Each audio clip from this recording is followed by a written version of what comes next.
Hello mga katamad, bale ito nga napag-isip-isip kong lumuto ng gata sa adobo, adobo sa gatang alimango. At yun na nga, for to the patay-patay na ako ng alimango dito. Tamang buhos lang ako ng mainit na tubig guys, para maghiwalay yung mga panipit niya at yung mga galamay para safe. Tapos ayan, tamang tanggal ng mga tali at ang pagkalulusog ng mga alimangong yan mga katamad. At kung titingnan nyo naman, kitang kita naman. For the brush na ang person dyan. Dahil kailangan dapat napakalinis. Dahil iluluto kasama yung shell. At shit, habang binabrush ko yan, parang naglalaway na ako kasi nung isang araw pa ako nag-crave yan eh. Pagkatataba, ganyan yung mga alimango. Mas masarap yung mga alimango, mga katamad, kapag galing sa wild. Kasi may mga alimango, 'di ba, yung mga fish pond, galing sa fish pond. Nakatikim na ako nun, pero iba talaga yung lasa ng nasa wild. Kasi yung nasa fish pond minsan medyo panghe. Ewan ko ba kung bakit may ganun na lasa. Siguro nagwiwi yung alimango, mga katamad. Pero totoo talaga, ibang-iba yung lasa ng sa wild. Lalo na yung alimango dito sa amin. Napakasarap. At galing nga pala yung alimango na yan sa aking kaibigan na pinakiusapan ko lang, nabibilin ko na. Bale, 3/4 lang nga po yan. Hindi yan nag-1 kilo. 4 na piraso at ang sarap tingnan habang binabrush mga katamad. Look at, oh, what the hicks? At yun na nga mga katamad, after kong malinisan, eto na, iniipon ko na. Pagkalilinis niya minsan, may mekos yan mamaya si Kawali eh. At yun na nga, di ko na didetalye yung mga proseso kasi tingnan nyo na lang kasi naka-video naman, di ba? Bale, magkakwento na lang ako ng experience ko about sa alimango.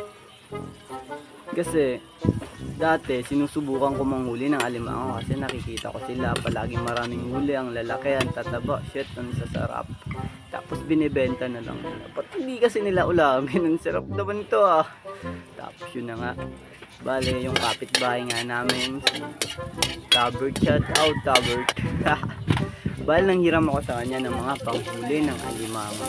Oo, bintol lang tawag dito sa amin. Hindi ko alam sa inyo. Bale, papakita ko ang picture yan, oh. Yan. Yan nasa overlay yan. Yan yung ginagamit panghuli ng alimango. Bale, kapag sila ang gumagamit yan, pag uwi nila talagang paldo yung alimango. Hindi naman palaging paldo kasi diba, kahit anong klaseng hanap buhay naman, minsan tumal, mahina, minsan kalakasan. Ganun talaga ang buhay, hindi lahat pare-pareho. Parang yung jowa mo lang, minsan mahal ka, tapos sa uli iiwan ka. Oh, cherries. Bale, yun na nga, pat pa kasi na-flex yung sangkap, gagi, nakakawala naman ng oh shit, ang sarap. Balik tayo sa kwento mga katamad. Bale nga, nakitabert ako ng hiram ng mga bintol, yung panghuli ng alimango. Tapos yung pain, galing naman sa napakaganda kong mama. Kasi yung mama ko, fish vendor. Fish talaga. Fish vendor. Pati ako, fish vendor din ako, pati yung papa ko. Lahat kami, mga tagapagtinda ng isda, mga masugid na taga-asgaw na. Sira, yan sira. Okay. Balik ulit tayo sa kwento. Si Tabert, pinahiram ako ng 20 bintol, yung panghuli nga talaga ng alimango. Tapos may pain ako. Tapos dun, kailangan maglakad ng mga 1 kilometro ang layo mga katamad. She's kahit tamad tayo dahil for the gustong ma-experience or for the bintol manghuli ng alimango. Hindi ako nagdadalawa-dalawang isip, kahit patatlo-tatlo, diretso ko ng isang isip at diretso ako doon. Bali, pumunta ako sa tinatawag nilang sinibaan.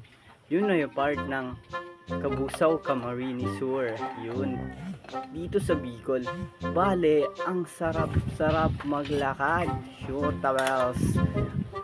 Wala pa ako sa kalahati ng nilalakad ko, tagaktak na yung aking mga pawis at sumisigaw na yung katamaran ko na ihiga mo sa tabi, kaibigan, tama na yan.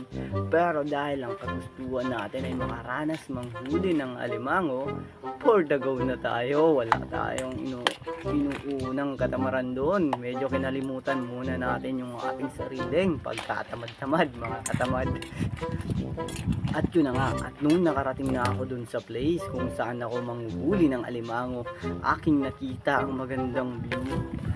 Oo, ang ganda ng view, puro mga damo at mga saging, what the fuck.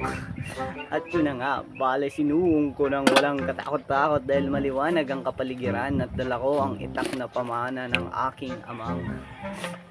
At pagpasok ko nga doon sa masukal na parang kagubatan na hindi ko maintindihan na karamihan ay mga nata de coco lang naman yung mga tree. At nakita ko yung maliit na sapa, mga katamad. Pasok ko sabay hagis ko yung aking mga panghuli ng alimango sa sapa. Bali 20 siya at inabot ako sa dulo at nilatal ko siya. At kailangan hintayin mga 5 to 10 minutes. At naghintay nga ako ng mga 10 minuto katamad nang nakalagay na sa ilog ng aking mga panghuli. After 10 minutes nga talaga binalikan ko. Oh, at natuwa ako. Bawat hila ko ng aking panghuli ng alimango, meron akong huli kaso wow, parang mga lamok.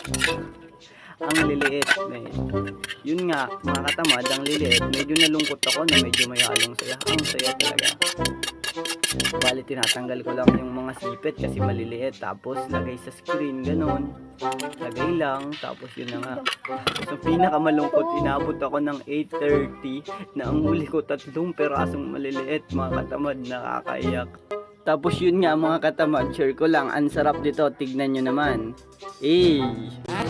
At dahil nakaabot ka dito katamad sa video sa dulo, trust me, magiging successful tayong lahat. Tiwala lang at huwag na huwag susuko sa anumang hamon ng buhay. Pag nadapa, bangon lang. So good luck sa ating lahat, mes. Thank you!